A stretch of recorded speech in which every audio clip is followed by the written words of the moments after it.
Muy buenos días con todos los presentes, soy el ingeniero Jesús Miranda y vamos a continuar con el curso de cálculo vectorial. La clase pasada nosotros nos habíamos quedado por el ejercicio, el ejemplo 2, ahora vamos a hacer resolver el ejemplo 3. Este de aquí. Ya acá tengo hecha la captura y dice lo siguiente: hallar el volumen máximo de un sólido rectangular que tiene la propiedad de que la suma de las áreas de las 6 caras es 6a cuadrado. Entonces, lo primero que tenemos que hacer es definir el sólido. En este caso, el sólido vendría a ser este rectángulo, que ya lo tengo dibujado en su alto, ancho y espesor, profundidad. Se deben definir variables, en este caso x y y. En este caso x vendría a ser este largo y y vendría a ser el alto. ¿Pero de quién? Recién de esta cara, solo esta cara del rectángulo. Y esta cara es la misma que está acá atrás. Rectángulo en 3 dimensiones. Entonces, si yo sacara el área de la primera cara, sería el área igual a base por altura, que vendría a ser x por y. Pero lo voy a multiplicar por 2, porque tengo esta cara y esta cara que es igual. Entonces, esa vendría a ser la primera parte para el área total. Recuerden que el área total del rectángulo es la suma del área de todas sus caras. Luego, yo defino otra variable para la profundidad del rectángulo. Esta variable va a ser z. Entonces, si yo calculo el área de esta parte, de esta cara, vendría a ser y por z más y por z, porque tienen una base y y una altura, una base z y una altura y. Y eso al mismo tiempo lo multiplico por 2 porque acá tengo la misma cara, que tiene profundidad z y altura y. Por esa razón multiplico por 2. Más, ¿cuál me falta? Me falta la cara de arriba, esta. La tapa, por así decirlo. Esta vendría a ser z por x. Más z por x. O x por z, y lo multiplico por 2 porque también tiene una tapa en la parte de abajo. Y así ya tenemos toda el área del rectángulo o el sólido que es un rectángulo. Y la restricción nos dice que la suma de las áreas de sus 6 caras es 6a al cuadrado. Entonces, esta expresión es la que está aquí, la expresión del área total. 2 veces xy, más 2 veces yz, más 2 veces zx o 2 veces xz, es lo mismo, igual a 6a cuadrado. Entonces, así se obtiene la primera ecuación. Ya, una vez claro eso, voy a proceder a borrar. Y el resto es lo que ustedes ya conocen, que es lo que se tiene que hacer, ya lo hemos hecho en varios ejercicios. Pero igual lo vamos a volver a hacer. Sabemos que esto deriva, sabemos que aquí se usa una expresión, que es esta. Podemos plantear rápidamente esta expresión, que dice el gradiente del volumen, en este caso el gradiente de la función volumen, porque es la función volumen es nuestra función objetivo, esta, y la restricción es esta otra ecuación. Entonces el gradiente de la función objetivo, que es el gradiente de la función volumen, para este caso, es igual a lambda por el gradiente de la función restricción, que es la función del área total, que debe ser igual a 6 veces a cuadrado. ¿Ya? Ahora, esta ecuación que está aquí, ya lo he mostrado antes, que es equivalente a la función del lagrangiano, que es lo que ya hemos visto, ¿sí? Entonces, por esa razón, en este caso, ya lo hemos hecho en otros ejercicios, voy a usar esta ecuación nomás, que ya hemos mostrado que es lo mismo, ¿sí? Porque empezamos el tema con el lagrangiano, para hacer este tipo de ejercicios de maximización. Pero ya el folleto va avanzando y ahora usa esta ecuación, que también es factible. Ya la hemos probado, que sale lo mismo usando el lagrangiano. Ya, entonces, ¿qué es lo que tenemos que hacer? Primero, esta ecuación que está aquí, la que dice que el área total es igual a 2x por y, más 2 por y por z, más 2x por z, igual a 6a cuadrado, la vamos a dividir toda para 2. Se simplifica esto, y la mitad de 6 se hace 3. Entonces la ecuación evoluciona a la siguiente. El área total es igual a x por y más y por z más x por z es igual a 3a cuadrado. Listo. Entonces voy a proceder primero a sacar el gradiente del volumen. El gradiente de la función volumen vendría a ser igual a la derivada del volumen respecto a x, la derivada del volumen respecto a y, la derivada del volumen respecto a z. Porque el volumen, la función volumen depende de x, y z. Si yo derivo el volumen respecto a x, me quedaría yz, si derivo esta expresión. Si la derivo respecto a y, me quedaría xz. Y si la derivo respecto a z, me quedaría xy. Entonces la función de gradiente de volumen vendría a ser igual a yz, x por z, x por y. Hasta ahí. Ahora tengo que encontrar el gradiente de la función del área total. El gradiente... me he dado cuenta que aquí tengo el triángulo al revés. El gradiente es de esta forma. Ya.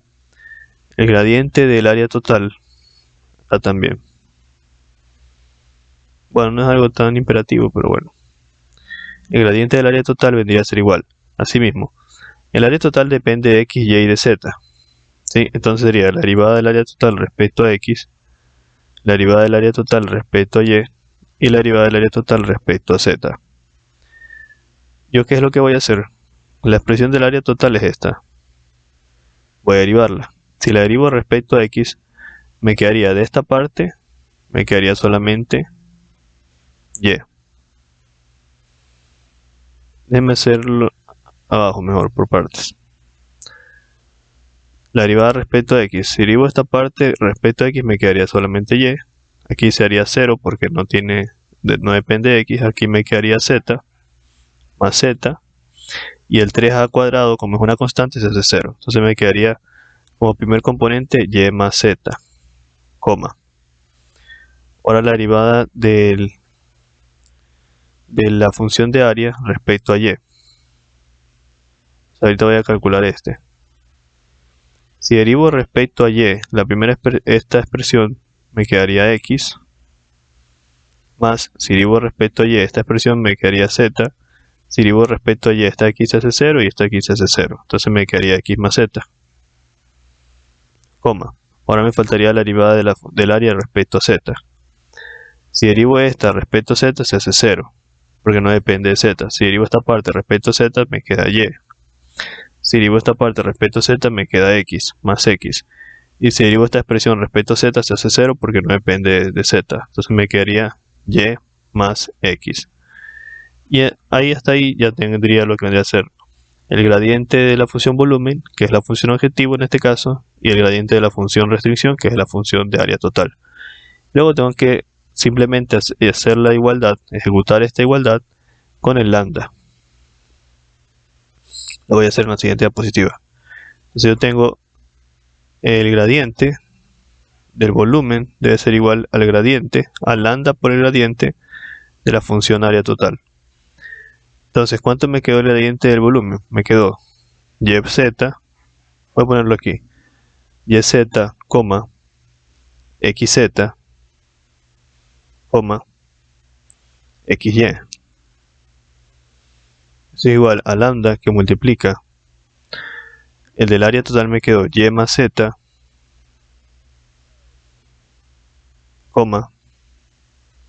x más z, y más x. Listo. Y más z, x más z, y más x.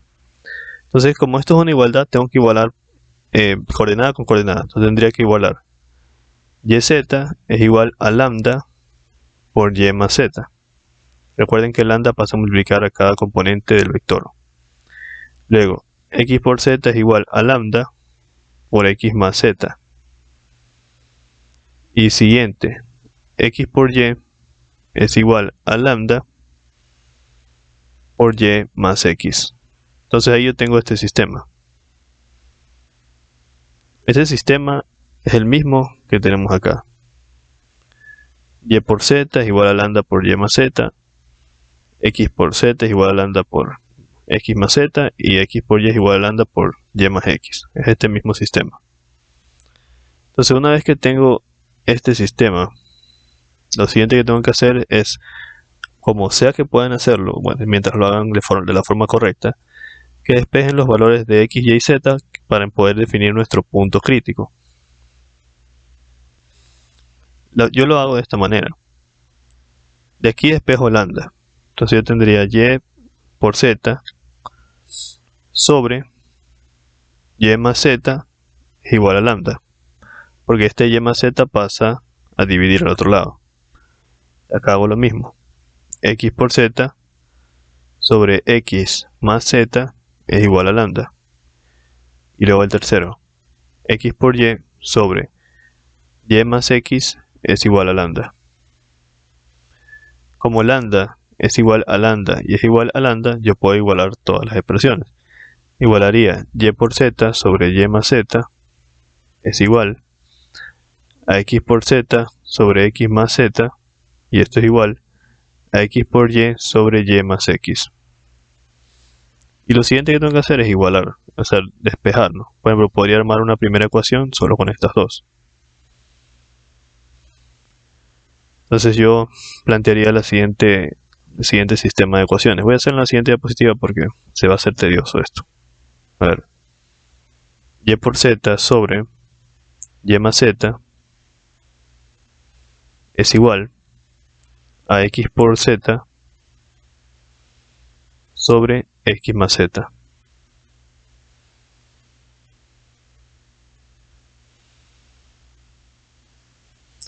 Si yo tengo esto, veamos qué podemos hacer para despejar expresiones. Por ejemplo, aquí, de forma observable, z se simplifica con esta z.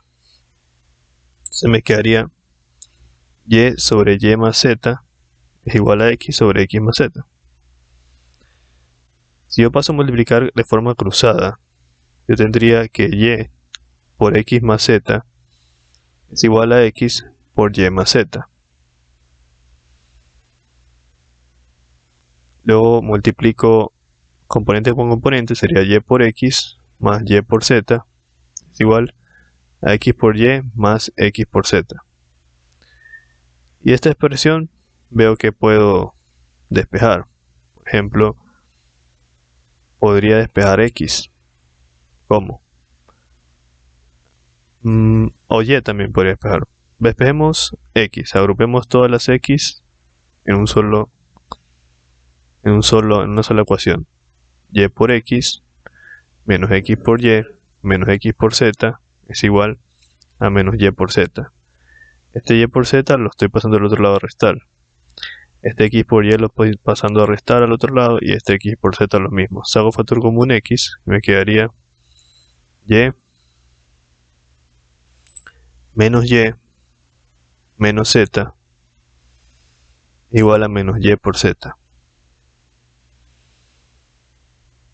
Aquí se anula este con este, me quedaría x por menos z igual a menos y por z. Y aquí este menos se anula con el menos y el z con el z. Me quedaría que x es igual a y. Me quedaría esta primera expresión. Y se dañó esto. Ya. Bueno, hacémoslo así. Que se ha traslapado la diapositiva. Voy a arreglarlo ahorita. Ya, listo. A ver, estamos nosotros resolviendo las ecuaciones y llegamos a la primera conclusión, que x es igual a y. Es justo lo que está aquí. X es igual a y. Entonces lo siguiente que hago es, como ya sé que x es igual a y, ahora tomo la otra parte de la expresión que no he tomado todavía. Sería la siguiente ecuación. La ecuación x por z sobre x más z es igual a x por y sobre y más x. Aquí se simplifica x con x. Me quedaría que z sobre x más z es igual a y sobre y más x. Ahora multiplicación cruzada. decir, este lo paso a multiplicar acá y este acá. Multiplico.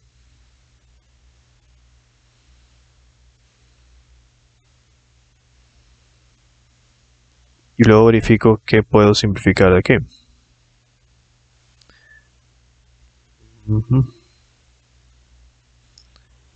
Aquí, por ejemplo, bueno, ¿qué podría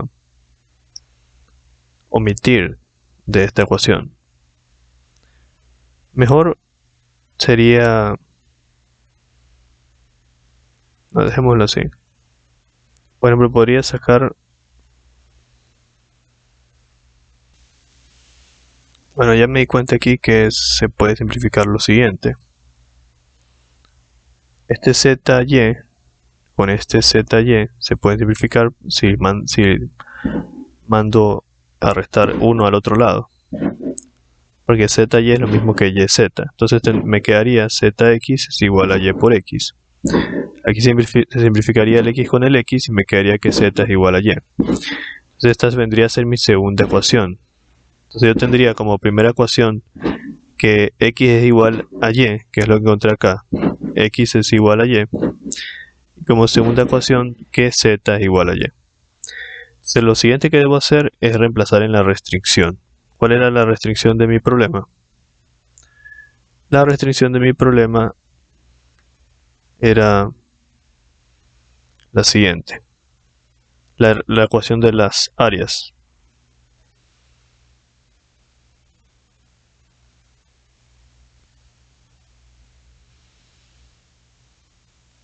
Nosotros teníamos este enunciado. Ya llegamos a este punto de encontrar y igual a z. Falta solamente la segunda parte.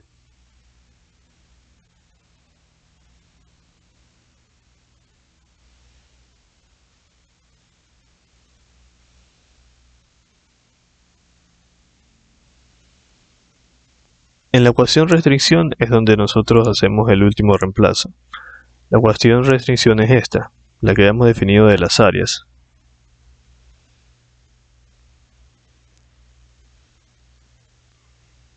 No se ve bien aquí, pero esta aquí es la función de las áreas, que es la ecuación restricción en este caso. Es la misma que está planteada aquí. Entonces yo tengo que la ecuación restricción es x por y más y por z más x por z es igual a 3a cuadrado. Como yo ya sé que ya encontré acá que de la primera expresión yo obtuve que x es igual a y,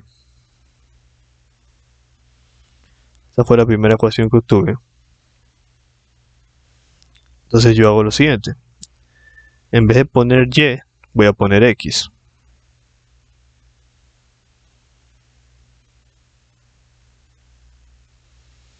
Y como yo de la segunda ecuación, del segundo cálculo, la segunda ecuación encontré que z es igual a y, podría en vez de poner z, poner y.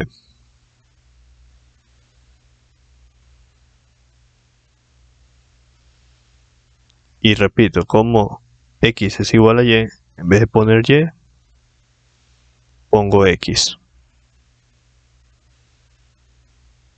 Puedo sumar todo esto. Tendría 3 veces x por x es igual a 3a cuadrado.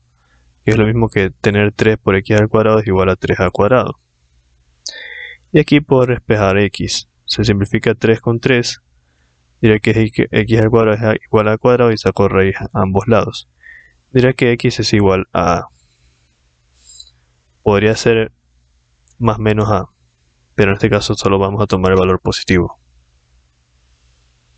Entonces como x es igual a y sabemos que x es igual a y, entonces y es igual a. Y como y es igual a z, entonces z es igual a. Entonces por eso se dice que x es igual a, y es igual a y z es igual a. Esa vendría a ser la respuesta. Como x es igual a, y es igual a y z es igual a, entonces lo que quiere decir que las dimensiones de la caja deben ser igual a para obtener el volumen máximo. Entonces, ¿cuál sería el volumen máximo? Como el volumen es igual a x por y por z, porque es la multiplicación de las tres dimensiones de la caja rectangular. Eso es el volumen. Es x por y por z. Entonces procedemos a multiplicar. X me dio a, y me dio a y z me dio a. Me quedaría a al cubo, que es la respuesta que está aquí. Ya. Entonces ahí termina el ejercicio. Yo me doy cuenta que no se han tomado la molestia de verificar si efectivamente ese punto crítico, porque es un punto crítico. ¿Cuál es el punto crítico que encontramos? Para que no nos quede tan vacío, ¿no? El punto crítico, en este caso vendría a ser x, y, z. En este caso, ¿qué valores toman x, y, z? A, a. Ese punto crítico se puede evaluar en el hessiano para verificar si es un máximo, que obviamente debe ser un máximo porque eso es lo que estamos calculando. Ya, eso vendría a ser todo por la clase de hoy. Espero que haberme explicado bien. Espero se me haya comprendido. Agradezco mucho la atención prestada y como siempre expreso, si este video te ha servido, si esta clase te ha servido y estás en la capacidad de poder hacerlo, puedes contribuir con el canal dando clic aquí donde dice gracias o en el enlace que dejaré en la descripción del video. Como siempre digo, esfuérzate mucho, estudia bastante y nunca te rindas. Nos vemos.